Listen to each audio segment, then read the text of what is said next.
Hoy vamos a conocer una historia admirable y de resiliencia. Una mujer que no se ha detenido a pesar de su enfermedad. Un día en la vida de Clara Alejandro.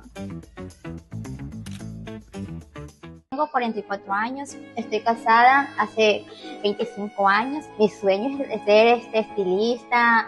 Nosotras podemos, con tratamientos, con todo, pero sobre todo valorarnos a nosotras mismas porque nosotros somos únicas. Yo cuando empecé con la enfermedad, que fue en el 2020, y cuando le diagnosticaron lupus, usted investigó de qué se trata, sí. ¿Cómo fue ese impacto en su vida? Que nunca me imaginé yo tener una enfermedad que ante los ojos humanos eso no tiene cura. Yo estoy con mi tratamiento igual. Que la fe es lo último que se pierde y usted es una mujer luchadora. Así es, la fe no mueve montañas.